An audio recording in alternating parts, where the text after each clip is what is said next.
Paz de Cristo a toda a igreja. Você que disse amém, por gentileza, abra a sua Bíblia no livro de Atos dos Apóstolos,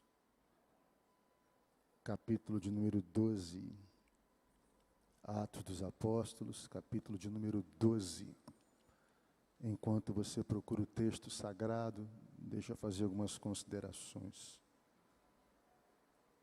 Em primeiro lugar, eu louvo a Deus por me conceder tão rica oportunidade de pregar a sua palavra. Para mim não tem privilégio maior. Em segundo lugar, agradecer ao pastor Silas, pelo mesmo estar confiando a mim o seu púlpito. Obrigado, pastor, pelo convite e pela confiança. Atos dos Apóstolos, capítulo 12. Se você encontrou, diga amém. E por aquele mesmo tempo, o rei Herodes estendeu as mãos sobre alguns da igreja para os maltratar. E matou à espada Tiago, irmão de João. E vendo que isso agradara aos judeus, continuou mandando prender também a Pedro. E eram os dias dos asmos. E havendo-o prendido, o encerrou na prisão, entregando-o a 4 quaternos de soldados, para que o guardassem, querendo apresentá-lo ao povo depois da Páscoa. Pedro, pois, era guardado na prisão, mas a igreja fazia contínua oração por ele a Deus.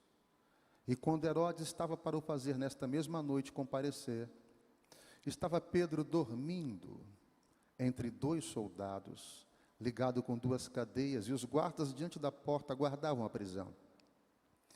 E eis que sobreveio o anjo do Senhor, e resplandeceu uma luz na prisão. E tocando a Pedro na ilhargo, despertou, dizendo: levanta-te depressa. E caíram-lhe das mãos as cadeias. E disse-lhe o anjo: cinge-te e ata as tuas alparcas. E ele o fez assim. Disse-lhe: mas lança as costas a tua capa e segue-me. E saindo o seguia, e não sabia que era real o que estava sendo feito pelo anjo, mas cuidava que via alguma visão. E quando passaram a primeira e a segunda guarda, chegaram à porta de ferro que dá para a cidade, a qual se lhes abriu por si mesma. E tendo saído, percorreu uma rua, e logo o anjo se apartou dele. E Pedro, tornando a si, disse: agora sei verdadeiramente que o Senhor enviou o seu anjo, e me livrou da mão de Herodes, e de tudo que o povo dos judeus esperava. E considerando ele nisto, foi à casa de Maria, mãe de João, que tinha por sobrenome Marcos, onde muitos estavam reunidos e oravam. Até aqui, você pode dizer amém? Queridos, o livro de Atos foi escrito por Lucas, o médico amado e companheiro do apóstolo Paulo em suas viagens missionárias.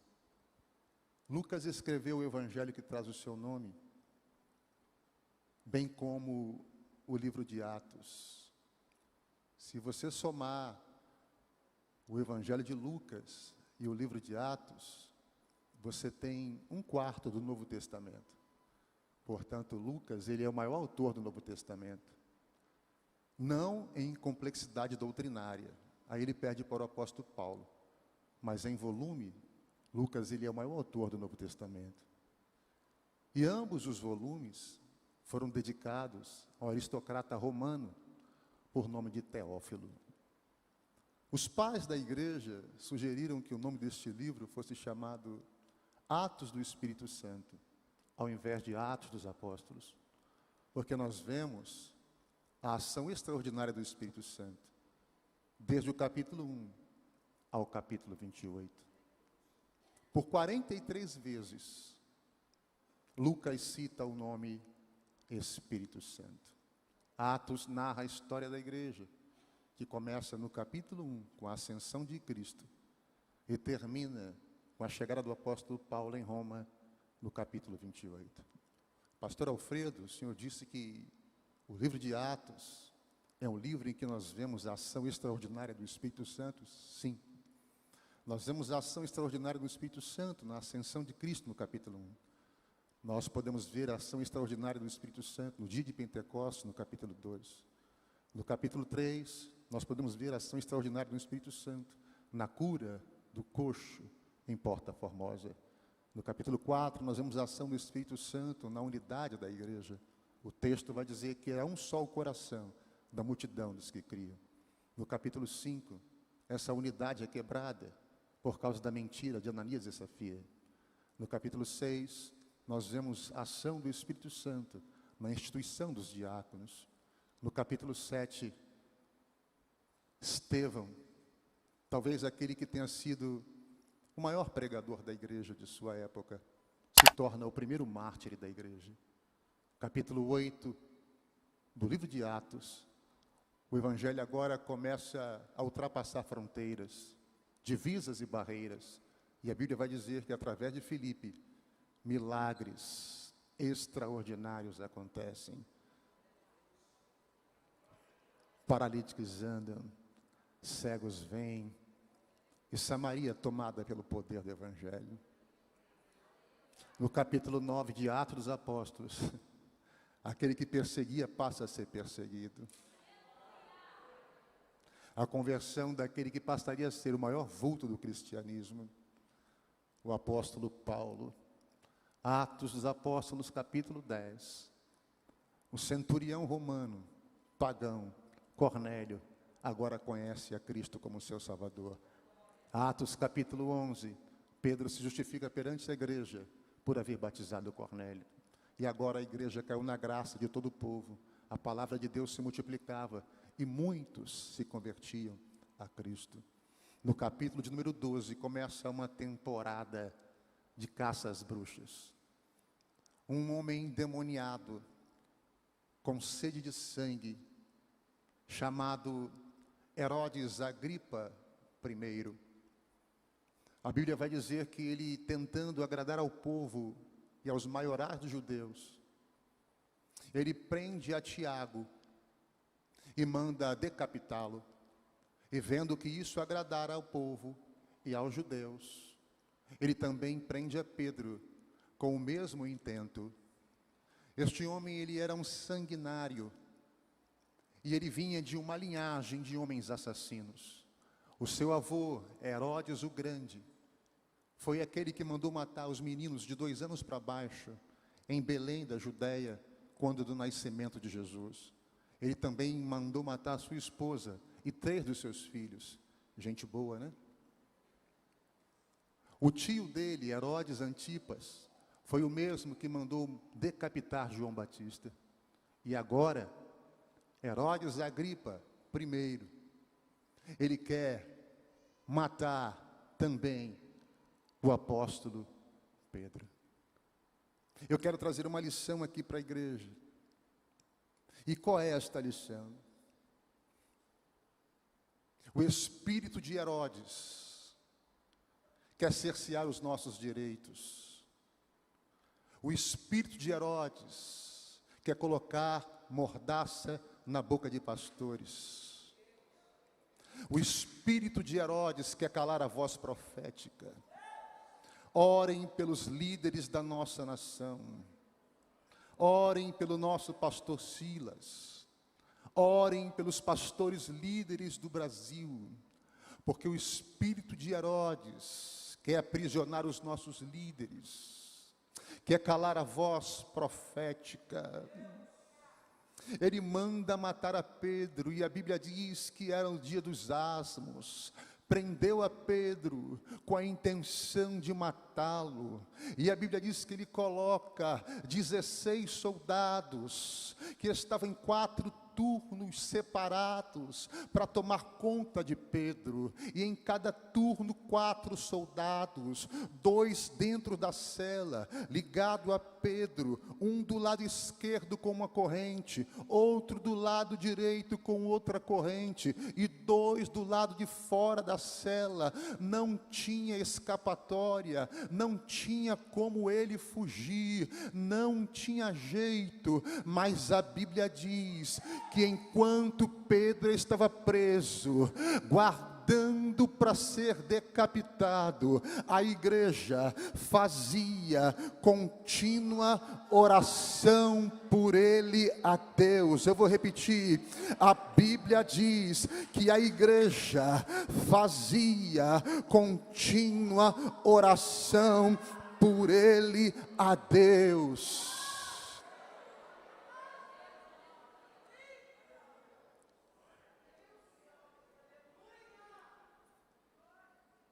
Com Herodes estava o poder político, o poder das armas, mas com a igreja estava o poder da oração, o poder do clamor. Nós ainda somos de um tempo em que acreditamos piamente em que quando a igreja ora, alguma coisa acontece. A oração é a chave que abre portas. A oração é a alavanca que move a mão de Deus. A oração é a porta que se abre. Jesus ensinou: pedi, pedi e abri-se-vos-á. Batei, batei e abri-se-vos-á. Pedi, pedi e dar-se-vos-á. Porque o que pede, recebe, e o que busca, acha.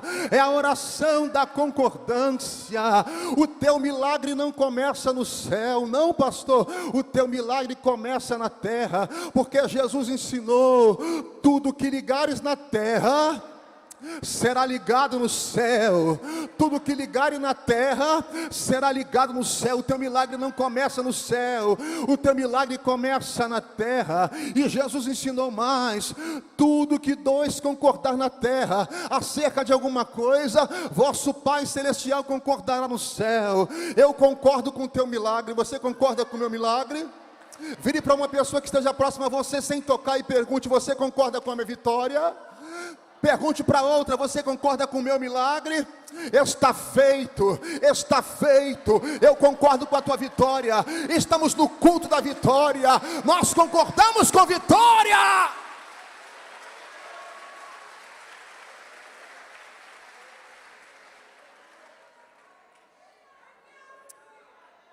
Aleluia, aleluia.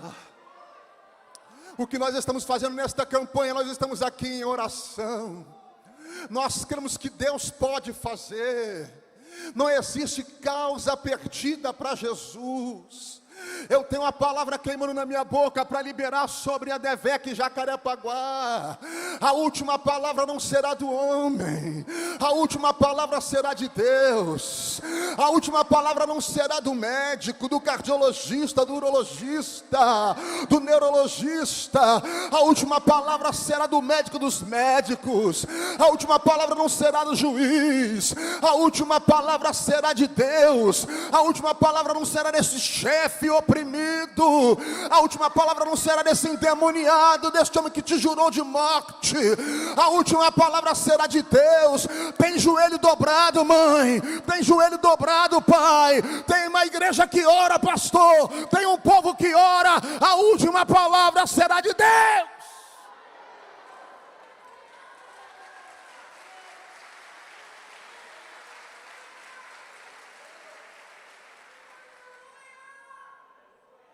E quando a igreja ora, alguma coisa acontece. Você crê nisso?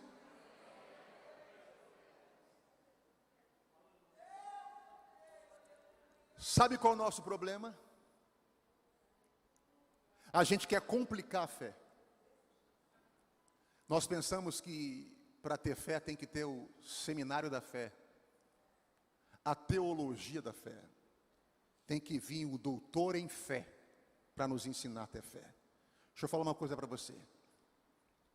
Uma certa vez, Jesus foi convidado para ir na casa de um centurião romano.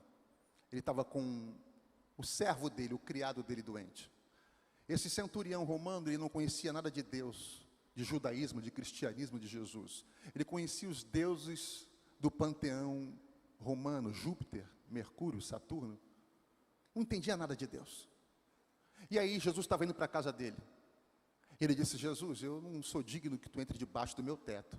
Diz uma palavra e o meu criado vai ficar curado. E aí Jesus disse assim: caramba, nem em Israel, nem entre os judeus, eu vi tamanha fé. Então Jesus está dizendo que aquele pagão tinha mais fé do que o sumo sacerdote no templo. Então a fé não é complicada, é crer. Diga: eu creio no meu milagre.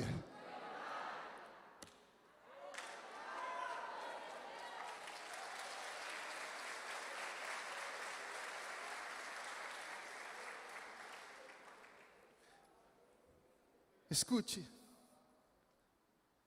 E neste cenário, o versículo 5 diz: Pedro, pois, era guardado na prisão. Eu faço uma pergunta para vocês: Pedro estava preso ou estava guardado?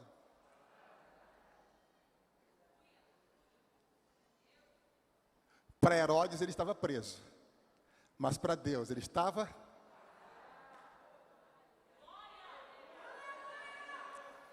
Tudo é uma questão de perspectiva.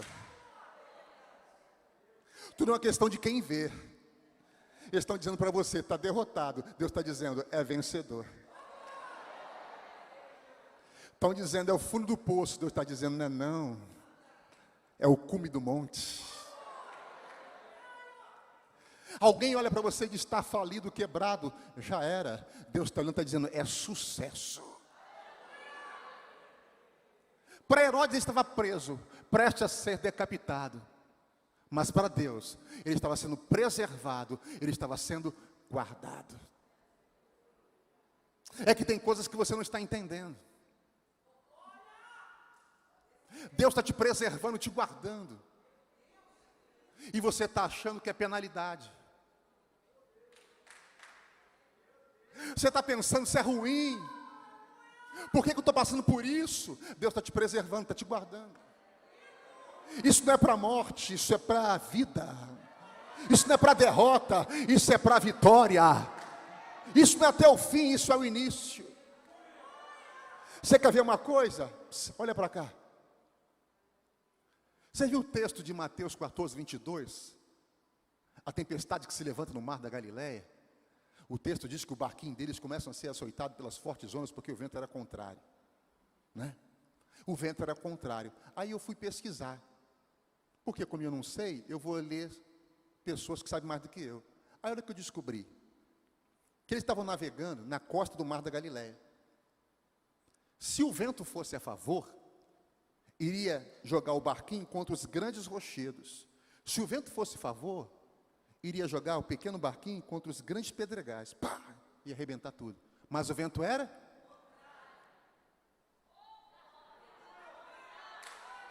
Então o vento contrário era Deus preservar. Pastor, você não sabe o que está acontecendo. Não sei não. Mas de uma coisa eu sei.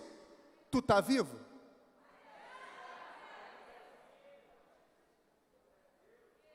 Deus te preservou. Rapaz, bota uma coisa na tua cabeça. Carro, ele te dá outro. Casa, vem outra. Terreno, vem outro. Bens, você vai ter. Não viajou ano passado, retrasado? Viagens vão vir outra. Você está vivo. Deus te preservou do mal. Você não chegou aqui com borracha no nariz, rapaz. Você está vivo. Enche esse pulmão de ar e libera o teu melhor. Glória a Deus.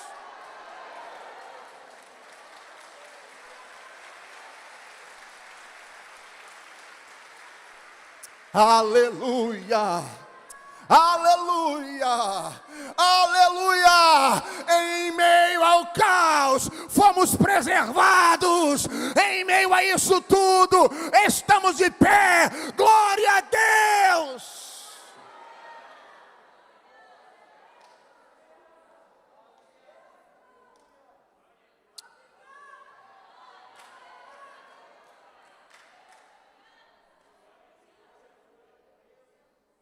Glória a Jesus.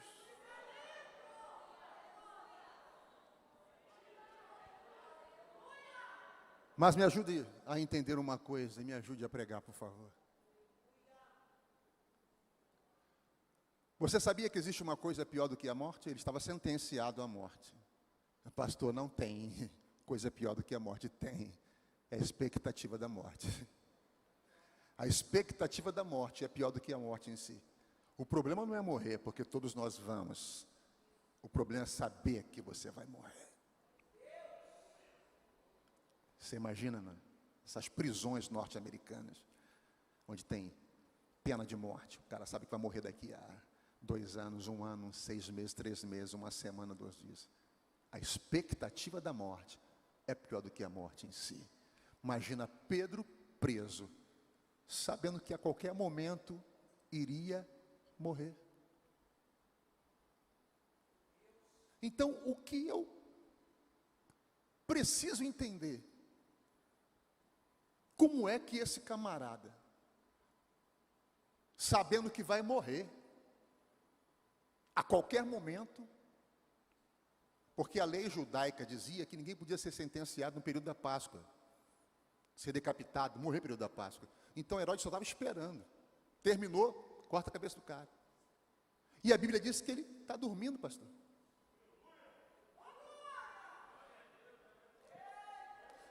Glória a Deus, aleluia, né? Tu não dorme por causa desse boleto.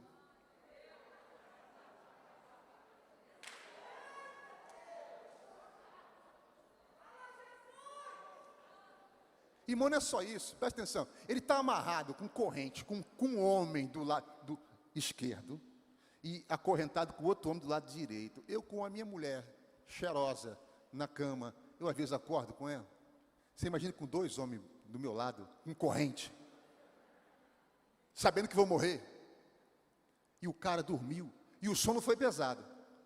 Me prova, pastor, eu te provo, que o anjo chegou, clareou tudo, fez aquele show pirotécnico, ele não acordou. Aí onde foi, tocou. Rapaz, eu cheguei.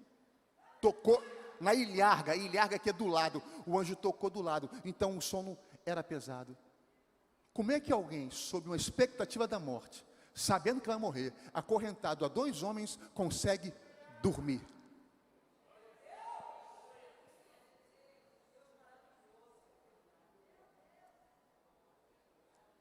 Você chegou hoje aqui inquieto, com nó na garganta, esse peito acelerado. Eu tenho uma mensagem de paz para o teu coração. Porque Pedro dormiu aquela noite. Pedro se prevaleceu das experiências passadas. No capítulo 4, versículo 3 de Atos, ele é preso e é solto. No capítulo 5, ele é preso. E no versículo 19, o anjo vai e abre a porta, ele é solto. Pedro dormiu aquela noite, porque ele sabia que o Deus que abriu a porta no capítulo 4, foi o mesmo Deus que abriu a porta no capítulo 5. Seria o mesmo Deus que abriria a porta no capítulo 12. Pedro se prevaleceu das experiências passadas. Por que Davi lutou contra Golias? Ele se prevaleceu das experiências passadas. Ele disse o que para Saul? Rei, eu posso lutar com ele, porque um dia eu matei um urso. Um dia eu matei um leão. E se eu matei urso, eu matei leão, as minhas experiências passadas me dizem que eu posso matar gigante. Tira essa preocupação do teu coração. Traga à tua memória as experiências passadas. O senhor está querendo dizer, pastor? Lembra de onde Jesus te tirou, meu filho? Lembra do lamaçal, do pecado, de onde Ele te tirou. Quem você era e quem você é. Lembra daquele homem violento que disse que ia te matar, ele já foi embora, já morreu e tu está vivo aqui dando glória a Deus. Lembra daquela doença que era para a morte? Você está vivo contrariando os prognósticos e diagnósticos médicos. Lembra daquela aflição, lembra daquele problema, lembra daquela dívida. A despeito de tudo que aconteceu, você sobreviveu, você está aqui. E agora você acha que é esse problema que vai te destruir? Você acha que é esse boleto que vai tirar a tua paz? Você acha que é isso que está acontecendo que vai roubar a paz que está no teu coração? Há poder no nome de Jesus. Traga à memória tudo aquilo que Deus já fez na tua vida. As experiências passadas me dizem que amanhã será um dia melhor. As experiências passadas me dizem que hoje o céu pode estar negro, mas amanhã vai brilhar o sol da justiça. Hoje a porta pode estar fechada, mas amanhã ele pode abrir uma porta.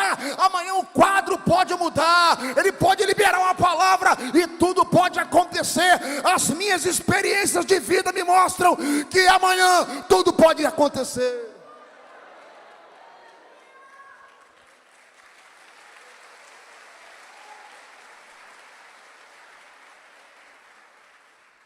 Aleluia. Porque Pedro dormiu aquela noite. A Bíblia vai dizer em Marcos capítulo 4, versículo 38, que Pedro está com Jesus e os outros discípulos no mar, e se levanta uma tempestade. E quando todos pensaram que iam morrer,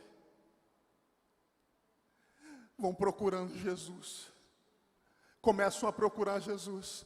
Porque quando a tempestade se levanta, a gente procura quem? E eles acharam Jesus, e Jesus estava? E eles descobriram.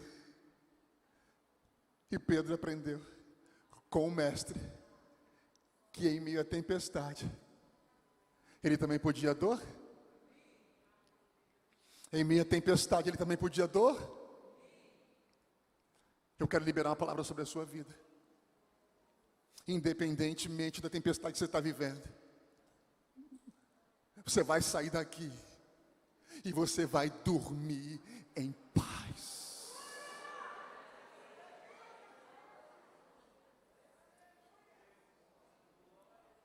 Sabe qual é o problema de algumas pessoas aqui hoje? Excesso de futuro. Excesso de futuro é ansiedade. Se excesso de passado é depressão, excesso de futuro é ansiedade. Deixa eu contar uma história para você. Êxodo 16, o povo hebreu, eles queriam comer pão. Deixa eu contar uma história para acabar com a tua ansiedade. E Deus disse para Moisés: Moisés, diga ao povo que eu vou fazer chover pão. Você já viu chuva de pão? Mas o que me deixa encantado não é isso, é a maneira como Deus disse que o pão viria. Deus disse que o pão viria durante o orvalho, na madrugada. Você já viu o padeiro? Você acorda de manhã cedo e vai na padaria comprar o pão.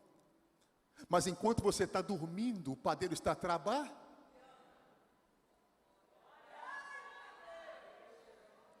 Enquanto você dorme, Jeová está preparando a tua provisão.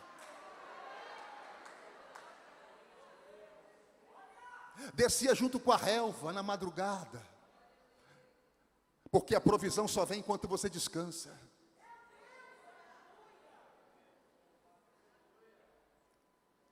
E a Bíblia vai dizer que era como se fosse uma semente de coentro. E Êxodo diz uma coisa e Número diz outra. Ora tinha sabor de azeite e ora tinha sabor de mel. A Bíblia não diz isso que eu vou dizer, mas eu já li alguns historiadores dizendo que o maná tinha o sabor que você queria que ele tivesse. Se fosse eu, ia ter que ter sabor de picanha. Maná, sabor picanha. Sexta-feira. Sexta, sabor picanha. Escute isso, foi assim. Quando eles saíram das suas tendas pela primeira vez, já estava lá a provisão, porque de madrugada Jeová já preparou a provisão. E eles saíram das tendas e viram espalhados. Eles disseram assim em hebraico, manru, manru, uns aos outros, manru, manru, que significa, o que é isto?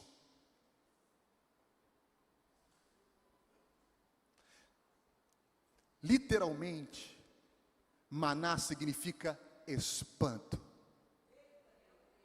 Porque quando eles viram pela primeira vez, eles disseram assim, olhem para cá. O que é isto?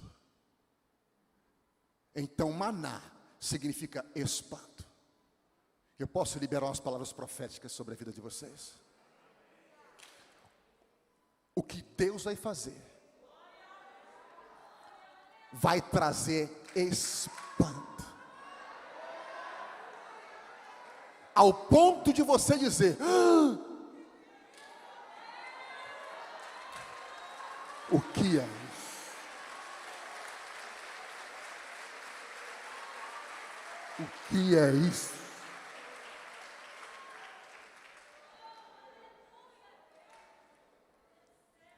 E eu acho interessante que foi quando eles acordaram, a provisão estava lá. Então sai daqui hoje e vai dormir em paz. Eu quero declarar sobre a vida de vocês aqui esta noite, que você terá o teu melhor sono, que você não tem durante muito tempo. Descansa em Deus. Saia daqui hoje e vai dormir em paz, porque amanhã terá provisão. Assim seja, se você crê, adore a Jesus.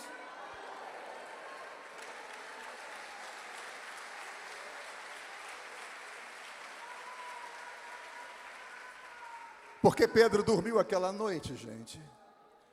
Porque Pedro dormiu sob uma expectativa de morte. Nós vamos ter que voltar um pouquinho no tempo. Em João capítulo 21, versículo 18, vocês conhecem a história melhor do que eu. Jesus está ressuscitado, e agora os discípulos se encontram com Jesus no mar de Tiberíades, e Jesus tem aquela conversa com Pedro. Pedro, tu me amas? Você conhece a história? Sim, Senhor, eu te amo. Então apacenta as minhas ovelhas. Tudo fica resolvido ali, lavagem de roupa suja, tudo fica resolvido, pá. Mas eu quero chamar a tua atenção para isso que eu vou dizer aqui. Capítulo 21, versículo 18, Jesus diz para Pedro assim, Pedro, quando tu era novo, tu se cingia a si mesmo. Quando você era novo, você se cingia a si mesmo e ia para onde você queria ir. Mas quando você se tornar velho, repita, velho,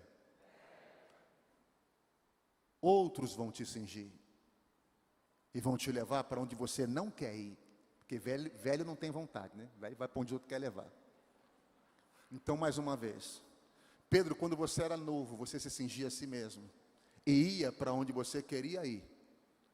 Mas quando você se tornar, outros vão te cingir e vão te levar para onde você não quer ir.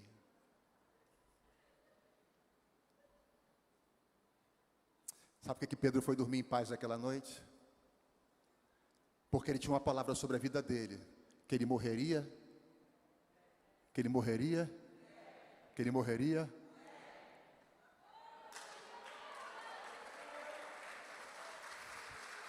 Lomena canto rebracídia, obracanto rebrachermina. Eu quero declarar sobre a tua vida que você vai viver as promessas de Deus sobre a tua vida. Você vai morrer de velho.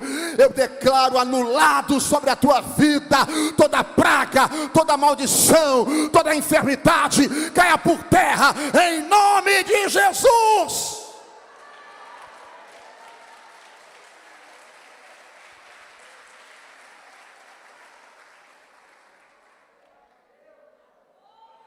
Sai daqui hoje e vai dormir em paz. O que é paz? Paz é descanso em meio à tempestade. Paz é o triunfo da fé sobre a ansiedade. 1 de Pedro 5,7, lançando sobre ele toda a vossa ansiedade, porque ele tem cuidado de vós. Salmo 27, versículo 5, Salmo de Davi, porque no dia da minha adversidade, tu me esconderás no oculto do teu tabernáculo. Você sabia que tem um esconderijo em Deus? Que Deus te esconde, o mal não te acha? Porque no dia da minha adversidade, ou seja, no dia do meu problema, no dia da minha luta, no dia da minha fraqueza, tu me esconderás no teu pavilhão, no oculto do teu tabernáculo. Que esconderijo é esse, pastor? É o mesmo esconderijo do Salmo 91. Aquele que habita no esconderijo do Altíssimo. Deus tem um esconderijo para te esconder no dia mal. E quando Ele te esconde, o mal não te acha, sequestrador não te acha, assassino não te acha, bala perdida não te acha, Satanás não te acha, Covid não te acha.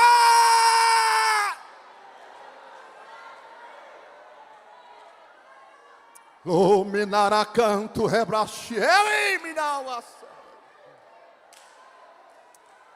With your glorious Savior.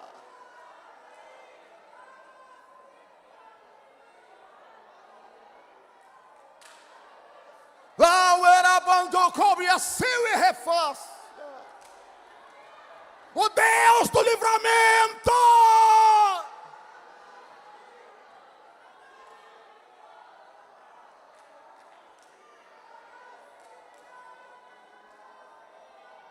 Aleluia.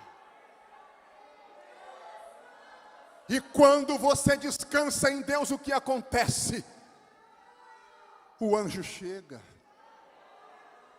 Quando você descansa, Deus vem. A Bíblia diz que o anjo chegou. E quando chegou, clareou todo o lugar. Resplandeceu o lugar.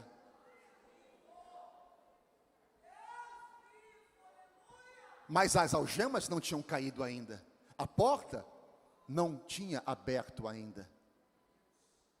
Mas o que eu aprendo? Mas o texto diz que quando o anjo chegou, clareou tudo. Sabe qual é a revelação que eu tenho para você? A porta não se abriu.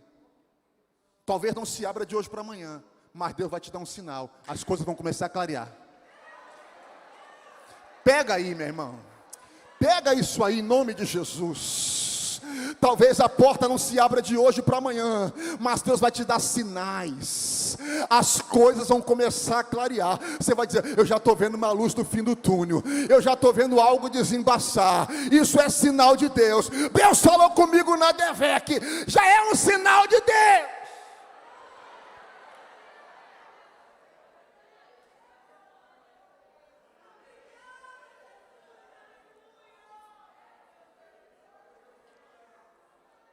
Quando as algemas caem, quando ele toca, o texto diz que ele toca do lado. Quando ele toca em Pedro, e as algemas caem de suas mãos. Eu acho interessante, qual é a revelação?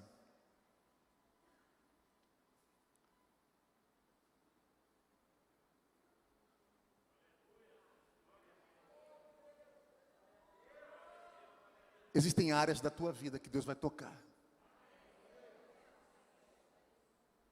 Coisas que te prendem. Você já viu às vezes, é como se você estivesse dando voltas em círculo. Esforço contínuo. Como se estivesse com uma bola de ferro nos pés. Parece que as coisas não acontecem. E você diz: o que está acontecendo, Deus? Deus está tocando em áreas de vida das pessoas aqui. Coisas que te prendem estão caindo hoje. Coisas que estão prendendo pessoas na sua casa estão caindo hoje correntes estão caindo hoje. Quem crê, levante a mão por um minuto e adore. Deus está tocando em áreas da tua vida, e coisas que prendiam estão caindo agora.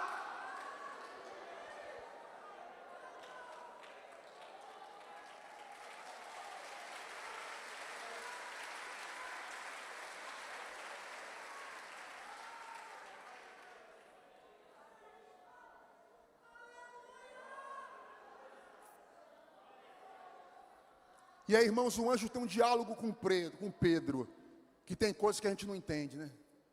Ó, Pedro, cinge-te, coloca a tua capa, tá tranquilo. Agora, Pedro, coloca aí as tuas sandálias, dá um nó aí, amarra as tuas alparcas. Irmão, eu moro na Vila da Penha. Se eu fosse Pedro, e o anjo dissesse para mim, Alfredo, amarra as tuas, eu já estava longe. Meu irmão, o cara está para morrer. As cadeias caem das mãos.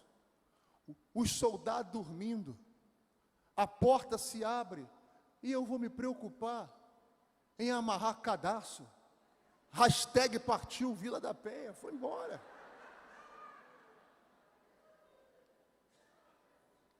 Mas sabe o que eu aprendo? As coisas de Deus não são assim não, gente. As coisas de Deus são step by step. As coisas de Deus são passo a passo.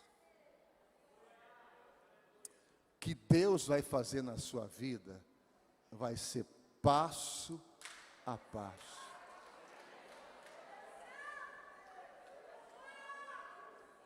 Deus não está nessa confusão que você pensa que Ele está, não.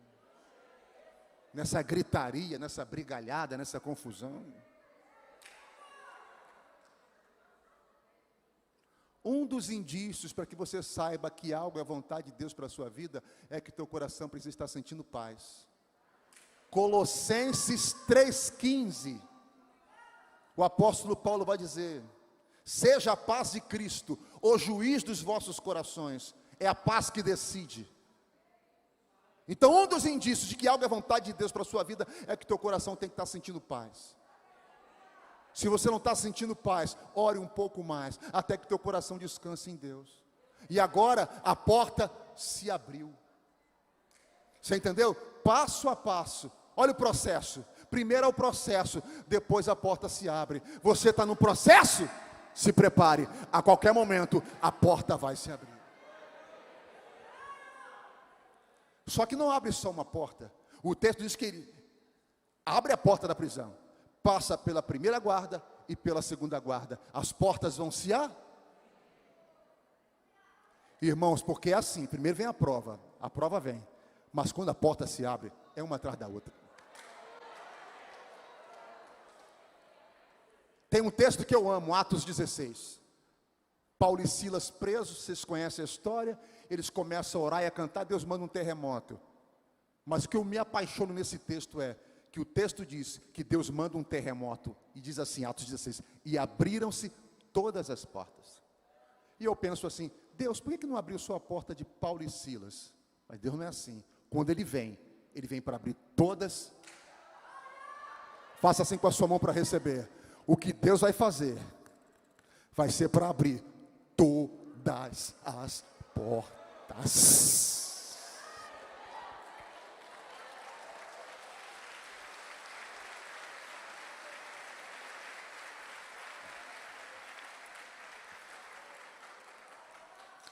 Glória a Deus. Já estou concluindo.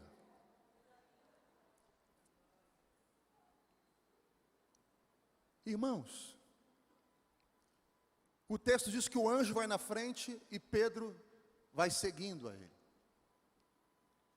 Eu acho interessante porque os meandros, né, da Fortaleza Antônia, onde Pedro estava preso, quem conhecia não era Pedro, quem conhecia era o anjo. Se Pedro fosse na frente do anjo, ia dar ruim. Aí eu aprendo, sabe o quê? Deixa Deus guiar a gente, né? Quando Ele vai na frente, tudo vai dar certo. Do teu jeito não deu certo. Deu certo? Então deixa Ele ir na frente. Aí agora o texto diz que eles chegam diante da porta de ferro que dá para a cidade. Irmãos, uma porta de ferro que guardava uma fortaleza como a fortaleza Antônia.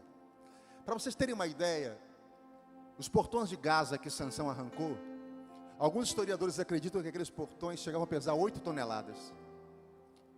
O portão de uma fortaleza, era necessário alguns homens para abrir um portão. As outras portas se abriram, mas o texto diz que essa porta era de ferro, era pesada. Você já teve nessa situação assim, que você pensou assim consigo: Deus, essas portas já se abriram para mim, mas essa aí vai ser difícil, porque essa é de ferro, essa é pesada, essa é grande. Para essa porta se abrir, Senhor, o fulano tem que falar com Beltrano, que tem que ligar para o ciclano, para falar com o tertuliano, para falar com Brasília, para dar uma canetada. Eu tenho uma palavra para você. O texto diz que ela se abriu por si mesma.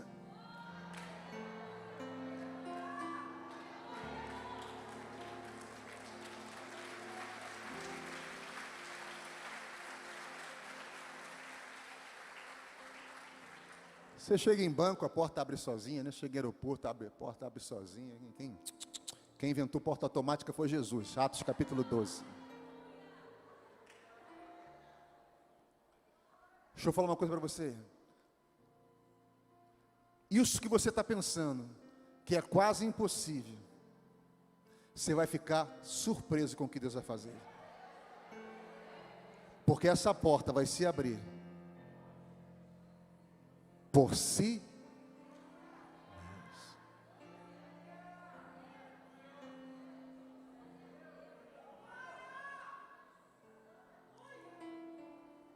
E o texto diz que Pedro pensou que estava tendo uma visão, pastor Isaías. Pensou que estava tendo uma revelação. Pensou que estava tendo um sonho. Por que é assim? Deus faz coisas que quando acontece a gente diz assim: me belisca, eu não estou acreditando, eu estou sonhando.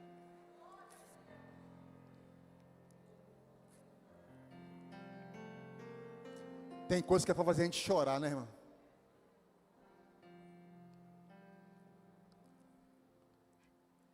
O Espírito Santo me lembrou, eu vou contar rapidinho aqui. Há muitos anos atrás, irmãos, eu estava conversando com os pastores aqui no gabinete, né? Eu fui criado com muita escassez, né?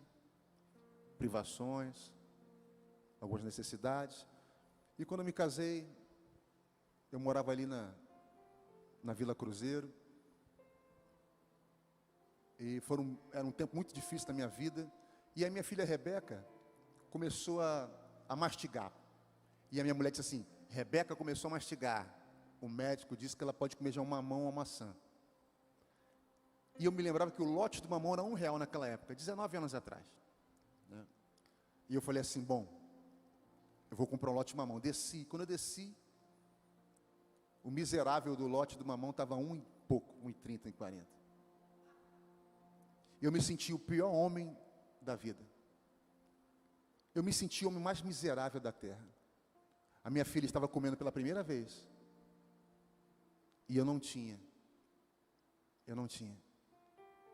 o dinheiro para comprar a comida dela. Eu baixei a cabeça, dei uns passos, pisei numa nota de R$10.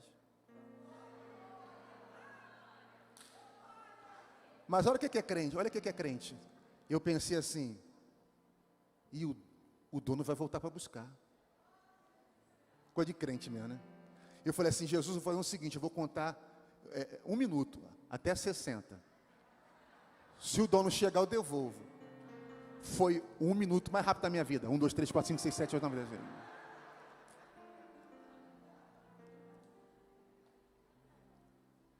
O dono não apareceu. Eu comprei não só mamão, comprei mamão, banana, laranja, tudo.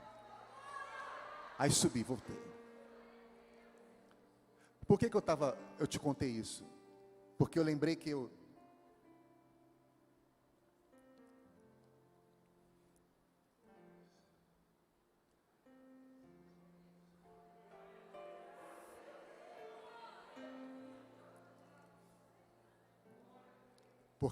eu estava com a minha filha, almoçando em Bruxelas, na Bélgica.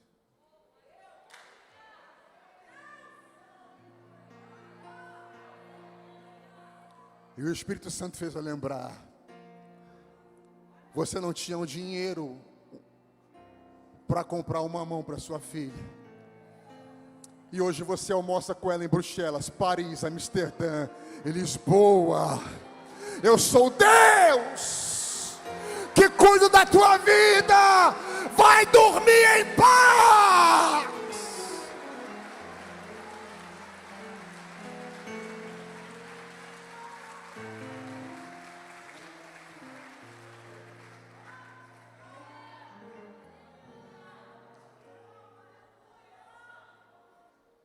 Se a história terminasse aqui, estava bom, não estava?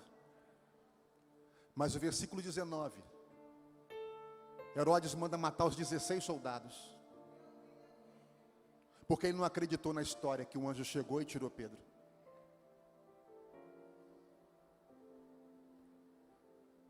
Irmãos, acredite quem quiser. Deus, quando resolve fazer justiça, Ele faz. Eu nunca vi carcereiro bonzinho.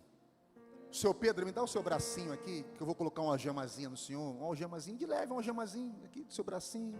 Está apertado, seu Pedro? Tá não, né?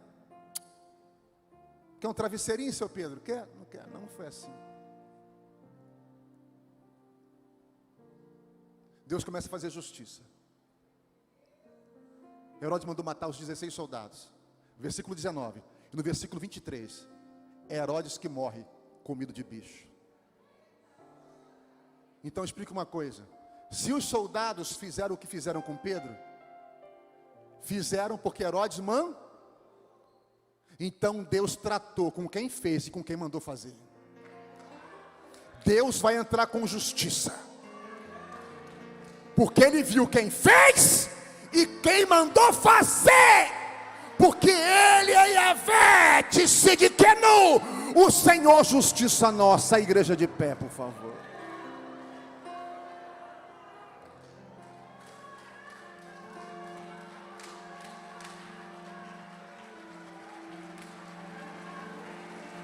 Aplauda Jesus com força. Ele é Deus de justiça.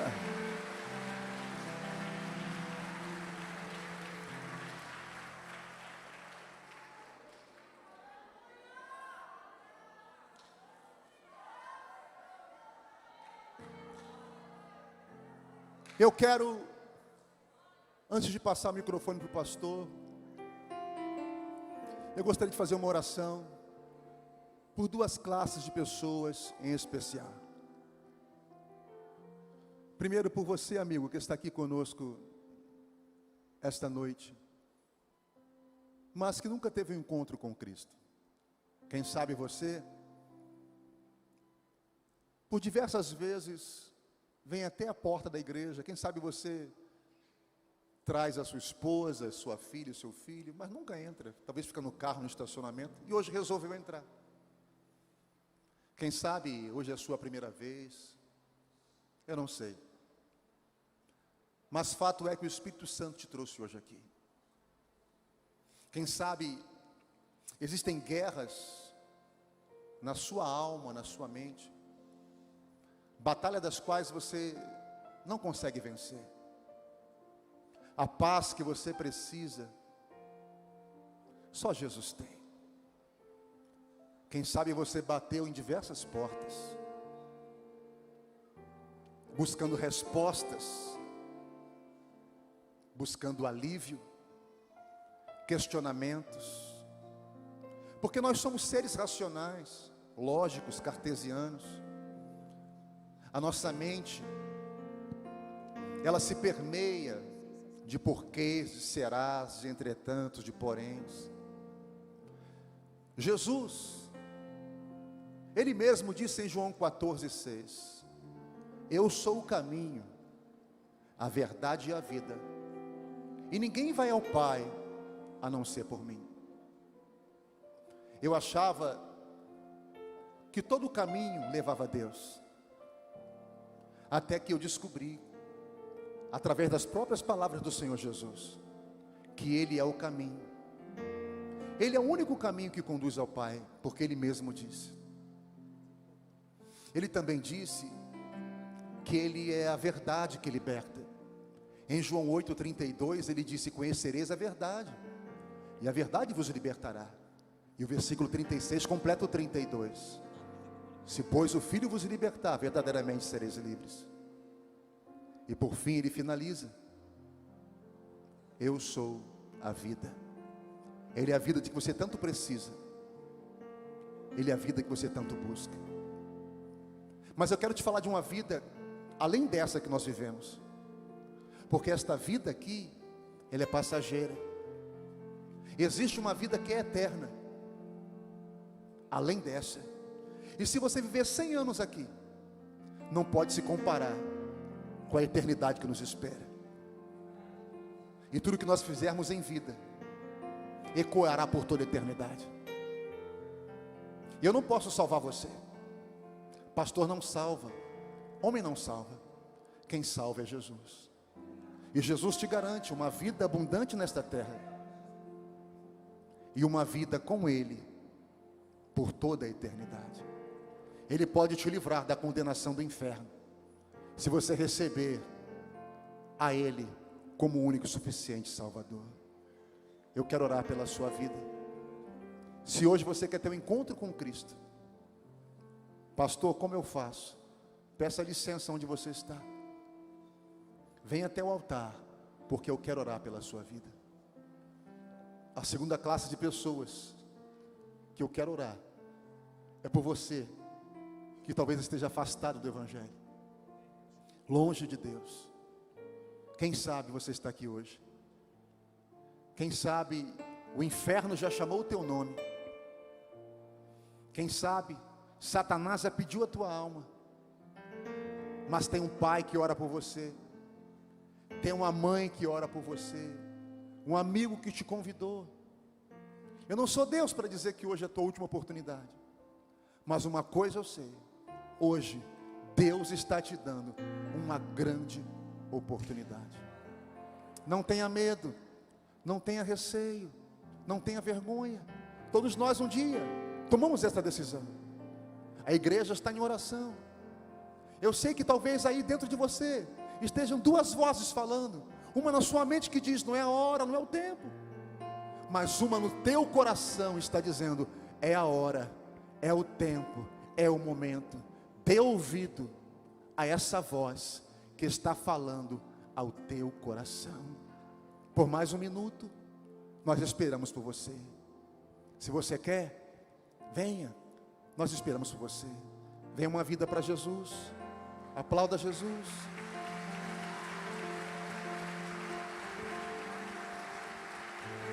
Venha para Cristo. Aonde está você? Venha.